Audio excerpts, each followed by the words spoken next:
Today, here at Magic Kingdom, multi-pass costs $25 per person. And if you want to opt for a single pass for Tron Light Cycle Run, that's another 20 bucks, bringing our total to $45 per person before tax. But here's the thing. I don't think you have to spend that money in order to enjoy lower wait times and honestly have a very similar experience. And I'm going to show you how to do that today. Hey everyone, welcome back to the channel and welcome to Magic Kingdom. Did I mention that all of this is free? Like, it's not going to cost you anything other than the price of admission to the park, of course, you know? And there's no hoops to jump through. Like, this isn't one of those things where I'm going to tell you you need to buy a guide or have to have booked with a travel agent. No, these are little things that you can do during your vacation. You can plan into your day in order to save time and a ton of money on Lightning Lane. And yeah, just like everything else we talk about, this isn't going to be right for everyone, but I want you to be aware of it because I do think that it can be a huge savings. And who doesn't want to save a ton of money? I mean, at $45 a person, for a family of 4, like, that's another night at a value resort, depending on when you're staying, of course, but it's a lot of savings. So we're gonna go through everything today, step by step. I'm gonna tell you what we're doing, why we're doing it, and we need to start at the beginning, which is what day we're actually here. Now, we're not just here on any day. I chose today specifically because it's a Mickey's Not So Scary Halloween Party day, which means the park closes early. Magic Kingdom will close at 6 today. And no, we're not going to the party. Like I said, this isn't gonna cost you anything extra, but because the conventional wisdom is to not come to Magic Kingdom on this day because it is such a short day with the park closing at 6, it usually means low wait times because there just aren't that many people here. Now, Mickey's Not So Scary Halloween Party does not happen all year long. Fair. So not everyone's going to be able to take advantage of this, but if you're visiting in late summer, so early August, all the way through Halloween, this is something you want to be aware of. Also, if you are going to be here for Christmas, there's also a Christmas party, and all of this will apply then as well. So choosing the right day to visit is number one. But right after that, before we've arrived at the park, we're going to want to get ourselves a virtual queue for Tron Light Cycle Run. Now, Tron Light Cycle Run is one of a few attractions here at Walt Disney World that you can only ride, at least currently, if you have a virtual queue or if you have purchased a single pass. So you can't stand in line and just wait. You have to have done something extra in order to ride this attraction. Single pass can be a great option, but it is, again, $20 per person. It's great also because you can choose when you want to ride, but for $0, you can also get a virtual queue and ride for free, which is exactly what we did this morning. Now, there are a lot of people out there who say that the virtual queue is impossible to get and that it is just not worth your time. I strongly disagree. The virtual queue is free. It costs you nothing to give it a shot. So do just that. Now, to get your virtual queue, we're gonna need to know a few things. Number one, we need the My Disney Experience app. We need it all set up and ready to go, which you should be doing prior to your trip anyway. Number two, we need to understand that the virtual queue opens up at 7 a.m. That's the first one for the day. There will be another one at 1 p.m. and there might even be a third for those of you who are staying at deluxe resorts doing extended evening hours, but we're not even gonna talk about that today. Once you open the app, you're just gonna click on that virtual queue section. From there, make sure your party is good to go prior to 7 a.m. and refresh as we approach 7. It's honestly as simple as that. No additional apps, no world clocks involved. We're just gonna keep refreshing and then hit confirm. All right, Tron Light Cycle Run down. That's $20 savings for me alone. Imagine for your entire family. But now we're gonna try and see what else we can get on. And I'm gonna do this by staying in Tomorrowland. I know there are a lot of people out there who like to try and bop around the park and find the shortest wait times and knock those out first. That can be a great way to go, but you're killing a lot of time as well trying to get from one part of the park to the next. And who's got the energy for that? I don't. Certainly not today. Now, my next order of business is to jump on the People Mover, which doesn't always have a huge wait, but as you can see, a lot of the queue is in the sun. So I'm going to take advantage of the walk on right now, and while I'm hanging out on the People Mover, come up with a plan of what I might want to do next. So I just opened up the My Disney Experience app, and as you can see, we have very low wait times today. Tomorrowland seems to be the busiest area of the park, at least from what I can see. So I think we might move on from here once we're off this attraction. All right, so I know that I said that we're going to make our way out of Tomorrowland as soon as we got off of the People Mover, but I see a 10-minute wait for Buzz Lightyear Space Ranger Spin. And, you know, I don't know how I feel about this line. The other day, we saw a really long line kind of outside, and we were like, there's no way that's 10 minutes. Let's test it today. Why not? All right, it was just about 10 minutes. Now we're on. Let's see what we can do. Disengage autopilot. Stabilize your flight path. Aim for the Z's.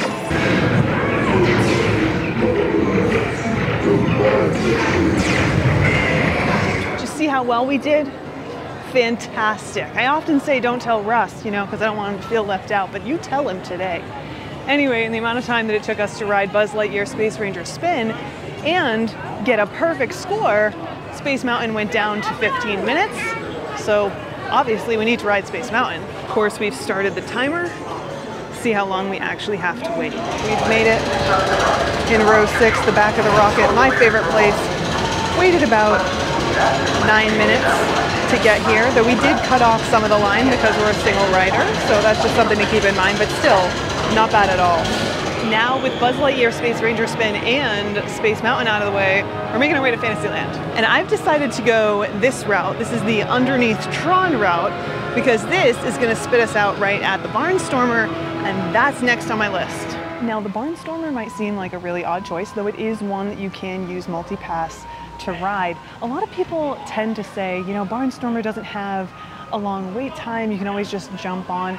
That's not always true. While it might be true first thing in the morning, as we go throughout the day, a lot of these like walk-on attractions, things like The Little Mermaid, Barnstormer, Dumbo, they can end up with a pretty long wait, especially if you're thinking about this through the eyes of a kid who really doesn't want to wait for anything, which I mean, same. And again, attractions like the Barnstormer, they have a mostly outdoor queue. Like there's some little attempts at shade. Yes, definitely going to use air quotes on that, but you're in direct sunlight. So if you can reduce your wait time, that's like the best possible case scenario. Today we waited 3 minutes and 15 seconds. Also, I absolutely cranked my head on the little, is it like the wings of the airplane? When you're on that ride, there's like this thing over your head. And when I was getting off, I totally forgot it was there and just gunk. So, collecting my marbles here for a minute. All right, I've done about everything I can to collect my marbles. It's time to move on with our day, and our next attraction is going to be Under the Sea, Journey of the Little Mermaid. 5-minute wait for this. There was a 5-minute wait for Dumbo as well, but we decided to go on this instead. I don't want to get disappointed by having a Dumbo that doesn't want to fly. I need Russ for moral support whenever I ride Dumbo. So, let's see how long this takes.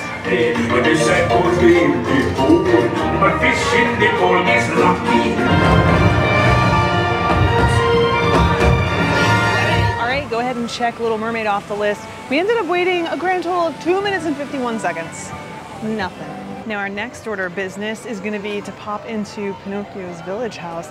I want to see if I can get myself some ice water and hang out inside in the AC for a little bit while we take a look at some wait times and decide what we're going to do next. All right, so it's around lunchtime and I ducked into Pinocchio's village house, grabbed some ice water, and now I'm hanging out hydrating while we chat for a second and look at what's going on around the park. I want to check out the wait times, see what the multi-pass experience availability looks like for those of you who are wondering about that, and decide how we want to move forward with our day. After all, this is the time when people start to make their way into the park. It starts to get a little bit more crowded. It starts to get toasty, and man, is it already toasty out there today. So let's figure out what we want to do and what's going to work best for us. So there are a few different places that we can look at wait times here in the My Disney Experience app. I'm opting to use the tip board right now because I can toggle for those Lightning Lane experiences, so I'll only see those. And of course, because we're trying to save money today, like that's what the focus is, I want to focus on those attractions. Other attractions will have low wait times as well, but you can't use Lightning Lane for them regardless. So let's focus our energy here. Now, as you can see, Barnstormer already has a 5-minute wait. We already did that one, so it's off the list. Big Thunder Mountain is at 25. That's not too bad at all, but last time we were in the queue on a hot day, it was absolutely miserable, and I don't want to be pushed over the edge today. I don't want to deal with that kind of heat, so we're going to skip by that today. Buzz Lightyear Space Ranger Spin is at 20 minutes. Dumbo is at 5, not bad at all. Haunted Mansion is out of multi-passes for the day, but it's got a 25-minute wait, which isn't too bad either, though that queue does kind of get hot too. It's a Small World is at 15, which might seem kind of high, but it's honestly not that bad at all. You also have to remember that right now Peter Pan's flight is down, so this attraction is probably getting a little bit more traffic than it usually sees. Though, don't be fooled into thinking that It's a Small World is always a walk-on, because it most definitely is not. Jungle Cruise is at 40 minutes. That's not too bad. Mad Tea Party is at 5. Magic Carpets of Aladdin is at 5. Many Adventures of Winnie the Pooh is 15. That's nothing. PhilharMagic is 15. Monsters Inc. Laugh Floor is 10. 15 minutes for Pirates, and Seven Dwarfs Mine Train is at 45. Space Mountain did jump to 30, but we already did that one, so I'm not worried about it. Tiana's Bayou Adventure is a special circumstance. We're going to revisit that here in a second. I'm going to answer some of your questions that you might have about that as well, because you might be wondering why I chose Tron over Tiana. We'll get back to that. Tomorrowland Speedway, 5 minutes, and of course Tron we already did. Under the Sea, Journey of the Little Mermaid is at 5 minutes. I mean, we're doing pretty good. We are approaching lunchtime, and wait times still aren't that bad. All right, we're on the move again. Now let's talk a little bit about why I chose not to get Tiana as my virtual queue and we went with Tron instead. So first and foremost, you do have the option currently of getting a virtual queue for Tiana's Bayou Adventure or for Tron Light Cycle Run. There's been some scuttlebutt about how Tiana's was doing a standby line. I think that was for a special event or something, maybe after hours, or I don't know, but it's not a standby line today. And I've been checking back and it's not standby. It is a virtual queue still. So just something to keep in mind. Anyway, why did I choose to skip it and go with Tron? Simply because Tiana's Bayou Adventure is incredibly unreliable first thing in the morning. It often doesn't open with the park. Today was no exception. And you know, for me, I just like to go with something that tends to be a little bit more reliable. Tron has proven to be more reliable, so that's why I opted for that. Now, we also have the option of getting a second virtual queue today. Of course, we got our first at 7 a.m., but there's another virtual queue opportunity at 1, and we could absolutely get Tiana's Bayou Adventure then. So even though, at least currently, there's no standby line for Tron or Tiana's, we can still ride both using the virtual queue, and it works the same way at 1 as it did at 7. So it's definitely not impossible to get your hands on, you just have to give it a try. All right, well, we've made our way back to the front of the park. By the way, we only waited about 10 minutes for Pirates, which isn't too bad. It did jump to a 20-minute wait by the time we got out and made our way back past the entrance again. 20 minutes still isn't too bad though, and it's an indoor queue, which is really nice because we can cool off. I love it.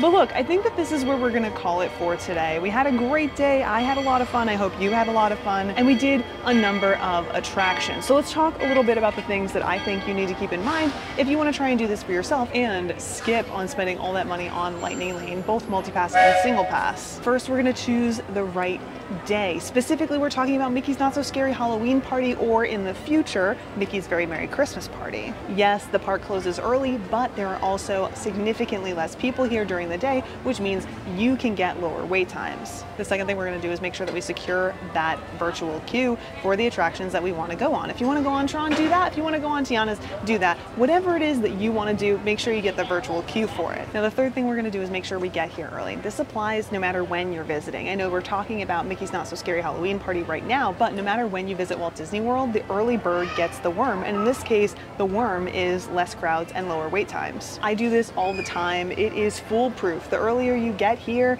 the better situation you're gonna find yourself in. And I know that some people like to sleep in on vacation, but you have to weigh this as an option. Is that extra hour of sleep worth having to stand in longer lines? You decide. And finally, we're not gonna chase wait times around the park.